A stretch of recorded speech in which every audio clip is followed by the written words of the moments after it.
Good afternoon, everyone. Welcome to the third meeting of the House State Government Committee. We welcome you here today. Again, just I always remind you, if you have your cell phones on you, please make sure they're on silent if you can. We will be ready to begin, and the secretary will call the roll. Go right ahead, ma'am. Okay. Representative Bojanowski. Here. Representative Bowling. Here. Representative Bratcher. Representative Chester Burton. Representative Duvall. Here. Representative Graham. Here. Representative Heath. Here. Representative Heverin. Here. Representative Herron. Representative Hodgson. Here. Representative Huff. Here. Representative Johnson. Here. Representative Maddox. Here.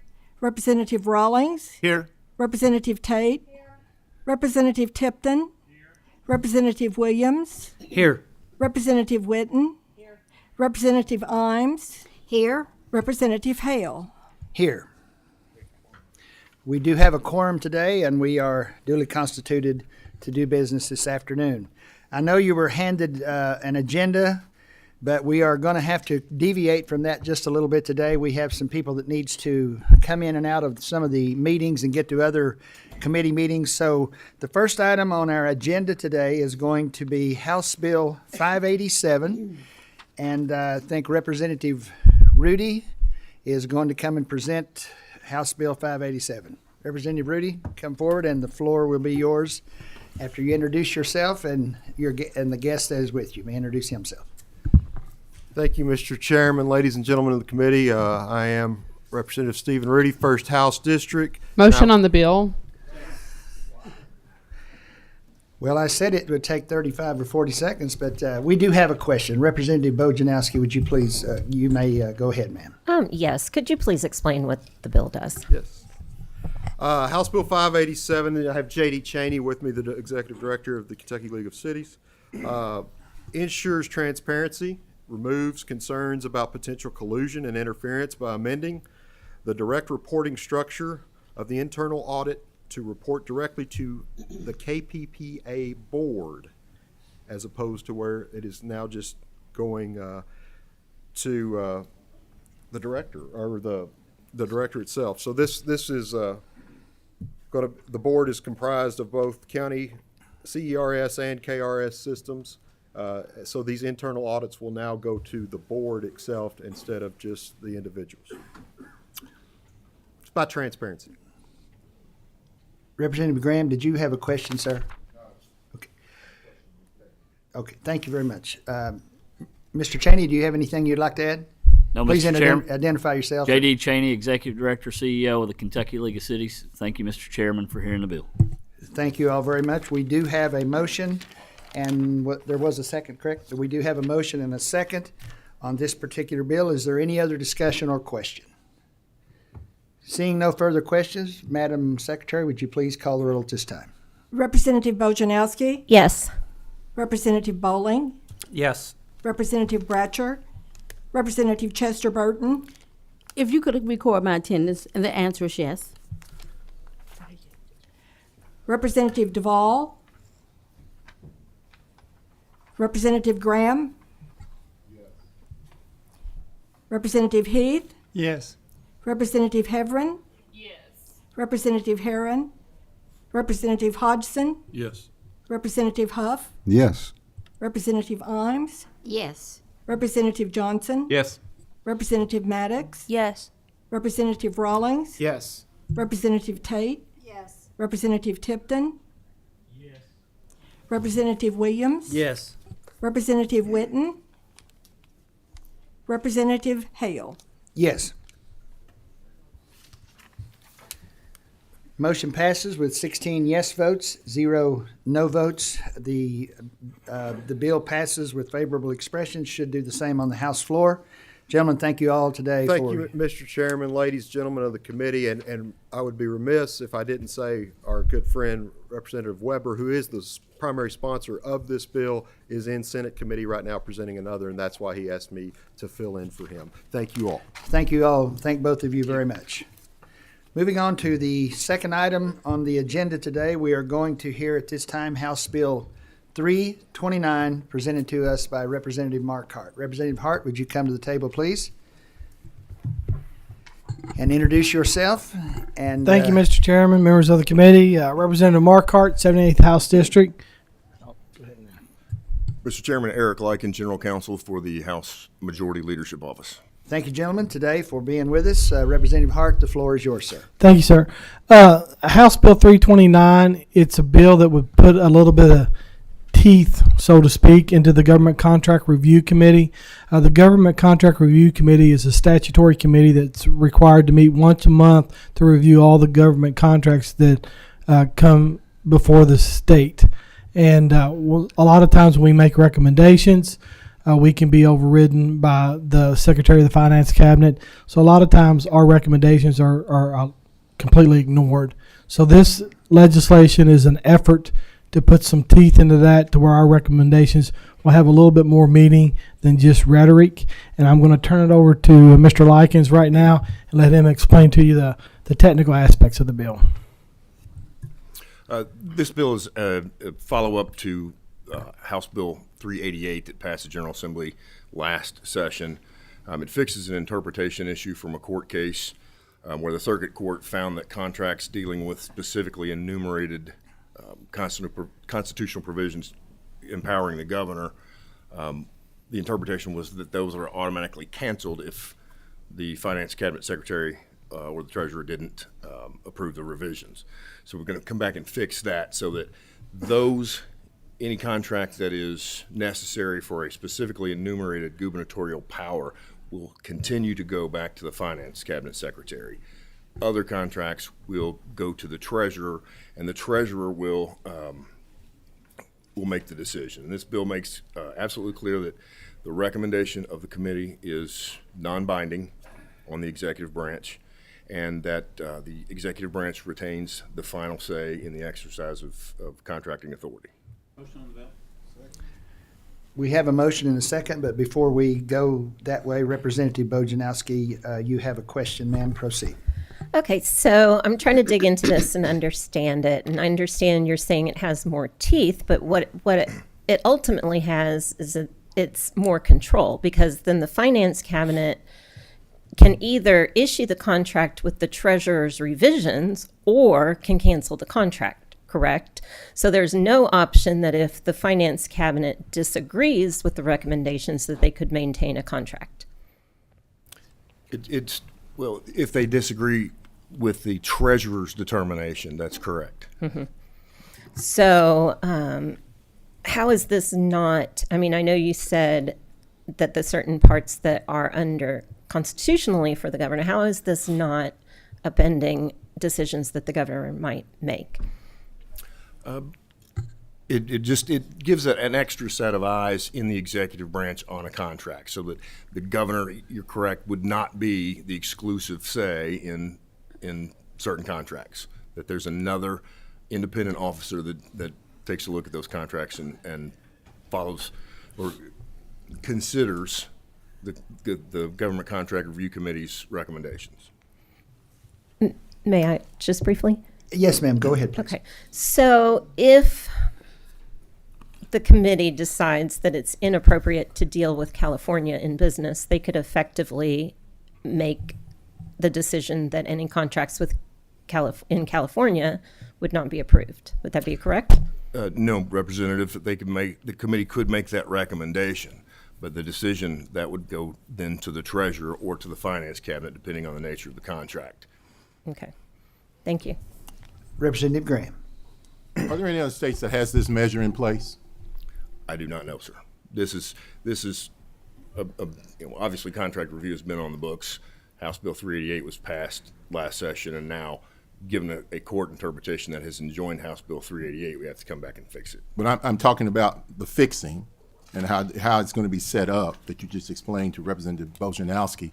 Are there any other states that go in this method? Is that what you've gotten the idea from, or what? I do not know that information.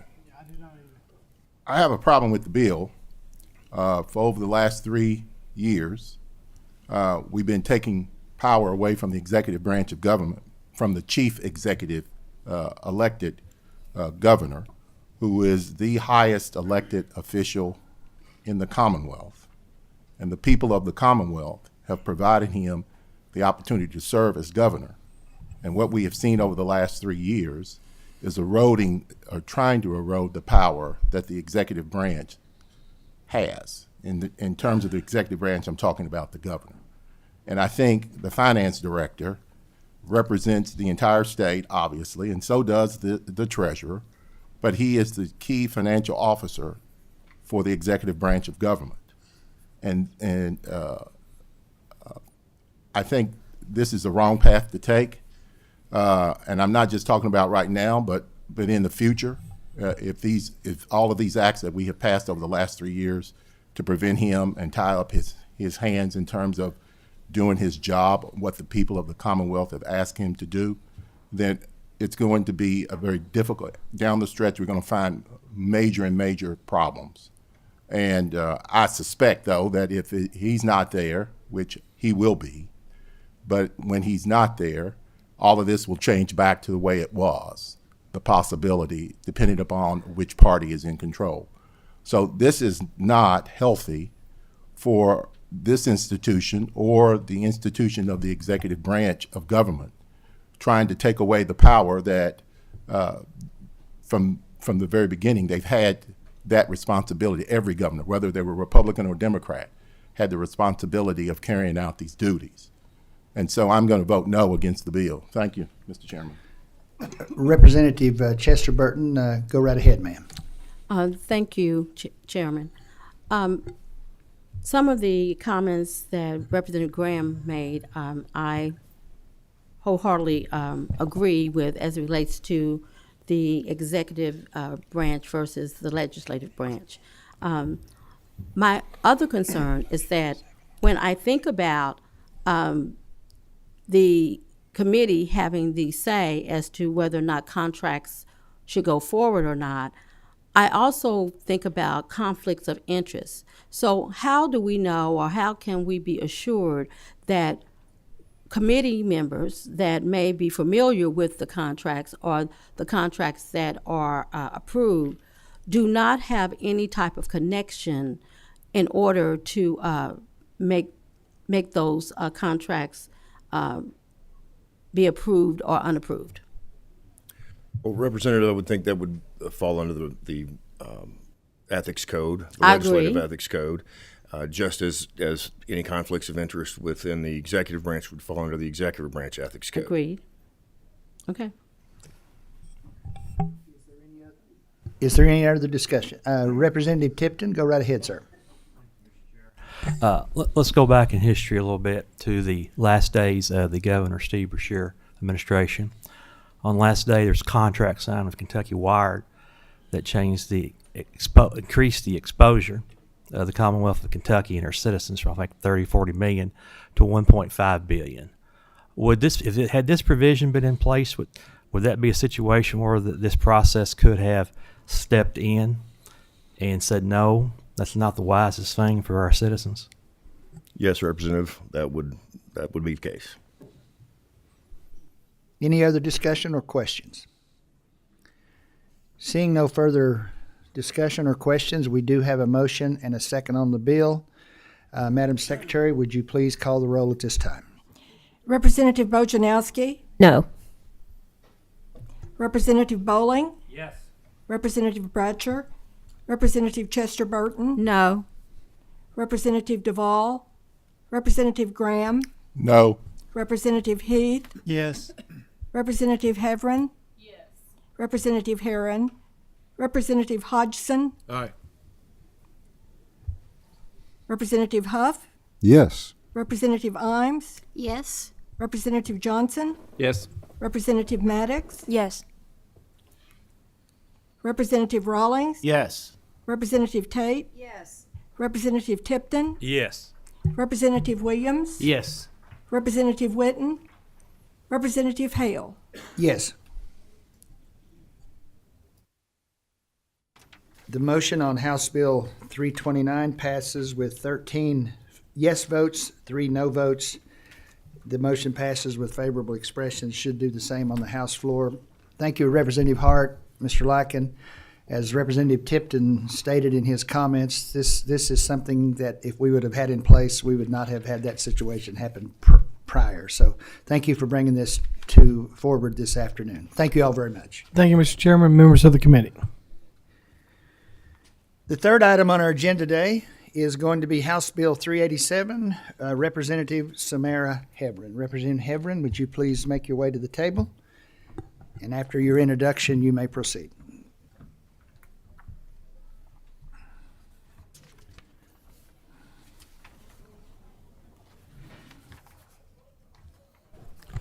Good morning.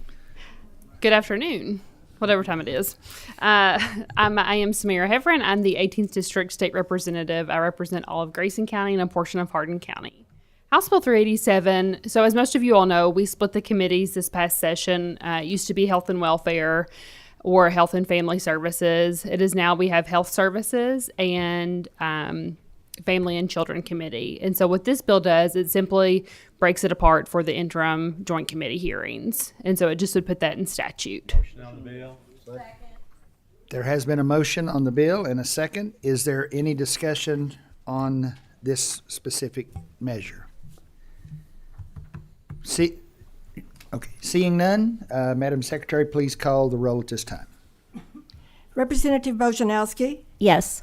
Representative Bowling, Representative Bratcher, Representative Chester Burton, Yes. Representative Duvall, Representative Graham, Yes. Representative Heath, Yes. Representative Hebron, Yes. Representative Herron, Representative Hodgson, All right. Representative Huff, Yes. Representative Imes, Yes. Representative Johnson, Yes. Representative Maddox, Yes.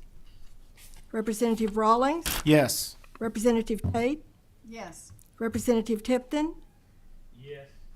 Representative Williams, Yes.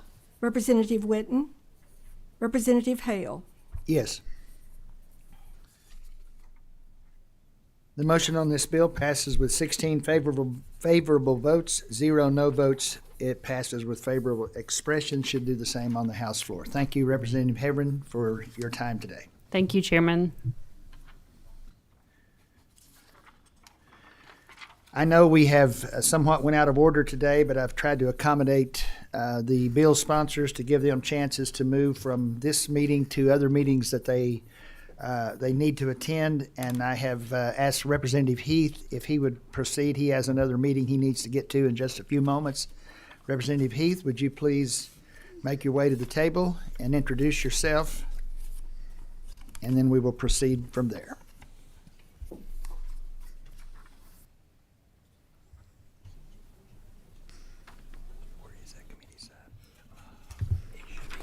Thank you, Mr. Chairman, members of the committee. Richard Heath, representative for District 2. Representative Heath, I think there is a committee sub to your bill today. Would you like to explain that at this time for us? Yes, please. I'll refer you to item 3 on the bill, the very last 2.5 sentences, that it says nothing in this section shall prohibit an existing foreign-owned business located within the Commonwealth from purchasing adjacent agriculture land in order to expand the operation of the business. And I'll give you a specific example. In my end of the state, there was a paper mill that was very successful at one time, but stayed closed for several years. The Chinese company bought it, and they make cardboard stock for making boxes. And there's about 400 employees there. And if that paper mill should choose to expand, they would need to buy additional farmland to expand that operation. So this committee sub would allow them to do that. There has been a motion on the committee sub, and there has been a second. Is there any discussion on the sub? There appears to be no discussion on the sub. All in favor, say aye. Aye. Any opposed, likewise? And the motion on the sub carries. Is there any discussion now on House Bill 500 as amended by the committee substitute? Representative Bojanowski. Yes. Could you speak briefly on the potential impact that this bill could have on economic development Yes, and I was going to cover that in my remarks, but I can cover it question by question if you'd like. So we already have manufacturers in Kentucky. Toyota, for example, are some of those, and then other individuals they own agriculture industries in Kentucky. We have European ownership of some of our largest thoroughbred horse farms. So Kentucky is right for foreign investment, and we do not want anything to dissuade that. So this bill is not intended to hinder economic development and economic growth. It is designed to prevent countries, and let me read the countries that are on the list real quick, if you don't mind. So the nations that are currently on the list, and the bill refers you to 22 CFR section 126.1, and the reason we do that is the list could change from time to time. So as long as we continue to use the same list to find out what countries are considered hostile by our federal government to U.S. interest, then that's the list that we'll use. So currently on that list is Belarus, Burma, China, Cuba, Iran, North Korea, Syria, and Venezuela. And those are the countries that would currently be directly impacted by this.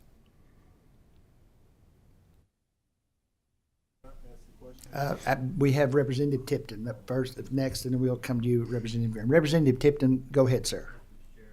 Chair Heath, what's the definition of agricultural land as it refers to this legislation? So I didn't take the time to look that up, but you'll find that in 7 U.S.C. section 3508. Okay. Yes. Okay. I do have a follow-up, Mr. Chair. Yes, please go ahead, sir. Many of you know I'm a licensed real estate broker. Individual comes to see me or any of our real estate agents in the state wanting to look at farmland. How's this provision going to be enforced? How would, because somebody signs a contract, goes to closing, sign deed, how would this be enforced? Mm-hmm. That's a good question. And again, refer you back to the bill that is designed for line 2. So I'll skip down to the part, but notwithstanding any other provisions of law to the contrary or on after the effective date of this act, a non-residential alien, foreign business, agent, trustee, or fiduciary associated with the government or any prescribed country that's referenced in that 22 CFR. Now, as far as, I guess, your question is as far as trying to, control it or police it, for lack of a better term. I'm not sure how that would be done. I hadn't thought about that, just to be perfectly honest with you. If I could add a comment. Yes. I'm trying to remember, there's a form I've seen in the past that would, for somebody who is a non-resident alien, just to identify that. Might be worthwhile a conversation with Kentucky Association of Realtors. Okay. And just to vet that issue. Yes. And see how it could be enforced. Just a thought, Mr. Chairman. Appreciate the input. Representative Graham, go ahead, sir. Okay. Okay, thank you. Are there any other questions from any of the members? Okay, I will. Before we, I do have a question, Representative Heath. Yes. Are there other, has this been implemented, legislation such as this been passed in other states across the country? Yes, in fact, there's 14 other states that have already taken similar action, all the way from Maine to California. And one of the things driving this is, you've probably seen in the news in the not so distant past, there was attempts made in Texas and North Dakota to buy large tracts of agriculture land that joined the Army bases in those states. And of course, Kentucky has, I said Army base, Air Force bases in Texas and in North Dakota, but Kentucky has 2 Army bases. So the same security risk would apply to us if a foreign-owned company that is not friendly to the U.S.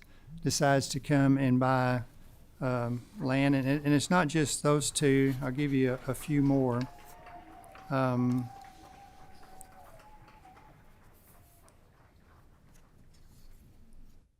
So here's a list of some of the potential sites in Kentucky that foreign countries might find of interest.